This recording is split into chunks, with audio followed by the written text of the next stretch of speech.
Olá, então, hoje eu gostaria de falar com vocês sobre confiança. Confiança em si e nos seus filhos. Porque às vezes a gente traz na alma, no aprendizado da educação, uma fórmula antiga, ou a pretensão de ter uma fórmula mágica, ou de fazer o mais perfeito possível.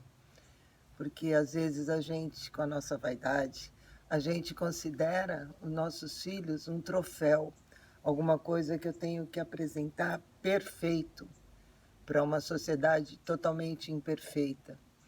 Então seria muito interessante a gente rever esse conceito e se apresentar como uma pessoa verdadeira, inteira para os nossos filhos. Eu confio em você, você confia em mim. Você tem os medos, eu tenho os medos.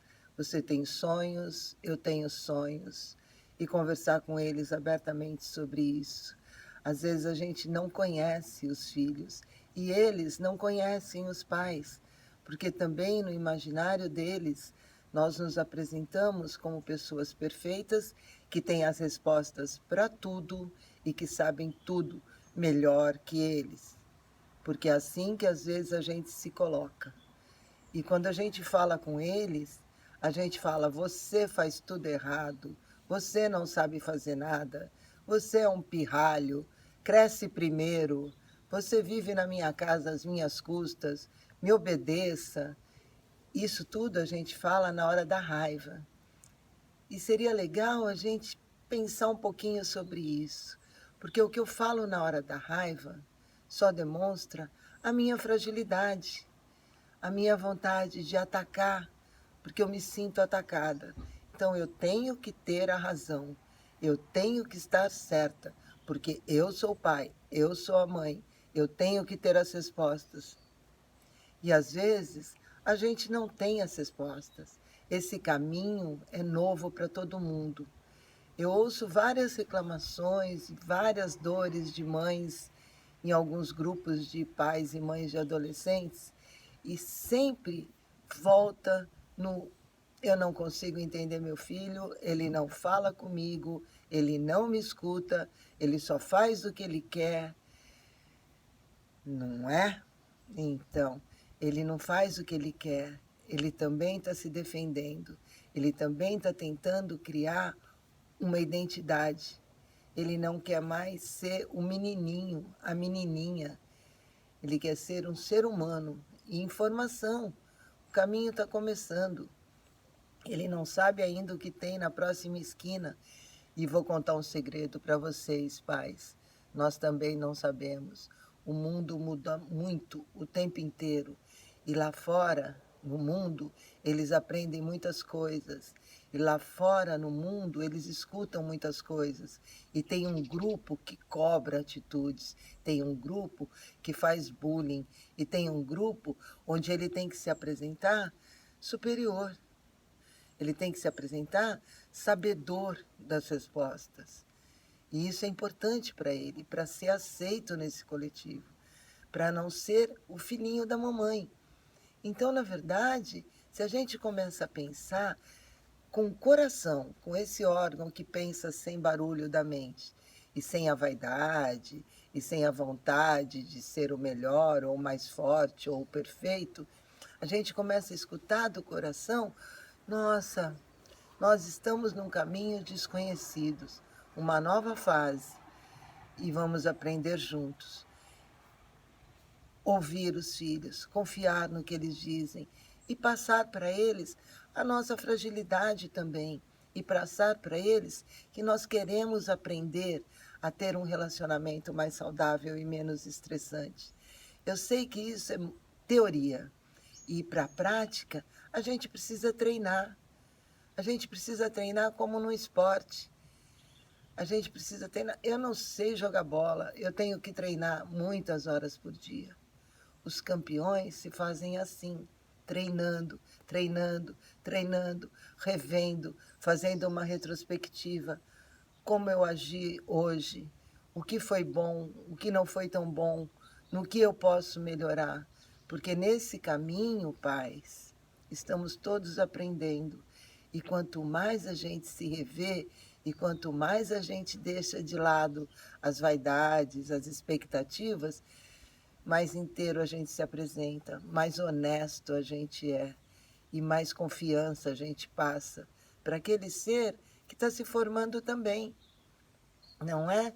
E os pais que têm filhos adolescentes, filhos pré-adolescentes e filhos que ainda estão na primeira ou na segunda infância, é muito importante, porque esses filhos adolescentes são os heróis dos menores, são as referências que eles têm. Então é muito importante, logo cedo, antes da adolescência, a gente já começar a ter esses diálogos verdadeiros de seres humanos, falhos, que aprendem no dia a dia, da hora que acorda até a hora que vai dormir, a gente pode aprender muito. Um exercício muito legal é no final do dia fazer uma retrospectiva, pais que moram juntos, pais que conseguem conversar, porque às vezes o diálogo entre os pais também não é muito bom, isso a gente trata no outro dia, e ver o que nós fizemos hoje com o nosso filho em relação ao aprendizado, à educação, ao que realmente queremos para ele. Já que no nosso imaginário nós queremos o melhor para ele. O que é o melhor para ele? Ele ser um modelo antigo, que eu aceitei ou não aceitei muito quando estava nessa fase, ou o melhor para ele é que ele se descubra, confie em si e siga seu caminho com segurança, tendo uma base honesta, clara, direta, sem hipocrisia. Eu vou falar muitas vezes sobre isso. Não vamos aqui inventar roda, vamos falar da essência humana, o que buscamos no outro, como é importante não ser julgado, como é importante não ser humilhado, como é importante não ser deixado de lado ou excluído.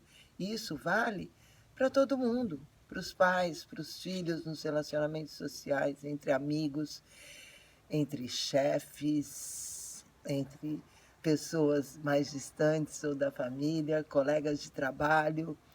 Ser honesto e começar a frase com eu e não você. Eu me sinto triste quando a gente conversa e não chega a lugar nenhum. Eu me sinto muito mal quando eu não consigo me expressar com você, meu filho, para que você entenda o meu ponto de vista, que na verdade é só um ponto de vista.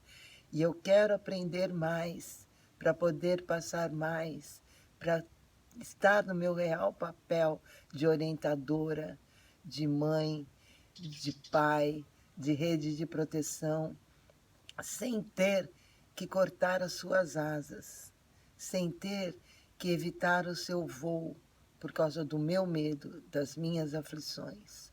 Outra coisa muito importante é perceber que às vezes nós, pais, temos tantas responsabilidades, conta para pagar, trabalho para fazer, horas de sono atrasadas, que a gente sente, vou falar, a gente sente uma inveja muito grande dos nossos filhos, porque eles podem dormir até mais tarde, porque eles se divertem, porque eles vão para a balada, porque eles têm vários amigos, porque eles são autênticos, porque eles desafiam o antigo.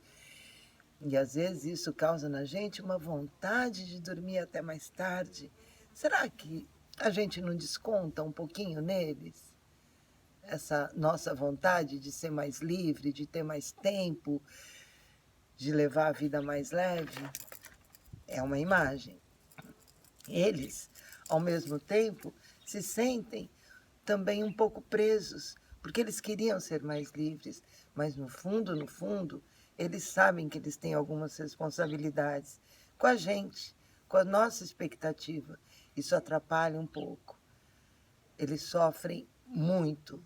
E o sofrimento deles não é menor que o nosso. Eu não preciso ficar mais velho para o meu sofrimento crescer. É na adolescência que esses sentimentos são intensos, muito intensos, porque eles são novos e eu estou lidando com eles pela primeira vez, e eu é imediatista, eu quero resolver isso agora, eu vou sofrer isso agora, eu vou sentir muito prazer com isso agora. Amanhã nem existe muito. E o ontem, eu nem penso nele, já foi. Eu penso sim, porque todas as ações de um adolescente um dia antes, na escola, entre os amigos, quando ele está sozinho, ficam torturando, ficam passando na cabeça, ficam passando no coração. Às vezes, nossos filhos estão muito tristes, às vezes, nossos filhos estão muito confusos. E a gente nem sabe disso. A gente só cobra. Você não arrumou seu quarto? O quarto, como a nossa casa, ele está refletindo a confusão que eles vivem, o caos que eles vivem. O mundo está caótico. Como é que o meu quarto vai poder ficar arrumado nesse mundo caótico? Eu não sinto essa harmonia, eu não sinto essa ordem. Eu estou lidando com o caos, com a desordem, com o novo. E o novo, às vezes, assusta. O novo, às vezes, me deixa triste. O novo, às vezes, me confunde. A depressão na adolescência é uma coisa que a gente deve considerar. É uma coisa que a gente deve prestar muita atenção, porque a depressão é real e muito intensa, como tudo na vida deles. Pais, não precisamos descobrir a roda, precisamos nos descobrir, nos conhecer, confiar mais na nossa orientação, não esperar aplausos de ninguém. Nós precisamos esperar a verdadeira relação, o verdadeiro relacionamento com os nossos filhos, de ser humano para ser humano, de medo para medo, de sonho para sonho. Estamos crescendo, todos estamos crescendo. Vamos crescer juntos, com muita calma, com muito amor, porque é do amor que a gente vai falar sempre. É do amor que esse mundo caótico está precisando. Não quero ser piegas, mas num mundo onde mandar tomar no pi é muito mais fácil do que dizer eu te amo, a gente está precisando é de amor. O mundo é bélico, as pessoas são bélicas, e o orgulho e a prepotência e a arrogância às vezes entram na frente desse sentimento puro, desse sentimento que escuta o coração e consegue se colocar no lugar do outro e perceber as angústias do outro, até para dar espaço para os nossos filhos conseguirem perceber as nossas angústias. Filhotes, nós não somos perfeitos, nós somos seres humanos. A diferença entre a gente é que a gente já caiu mais, a gente já bateu a cara na parede mais vezes, a gente está nesse planeta há um pouco mais de tempo. É isso.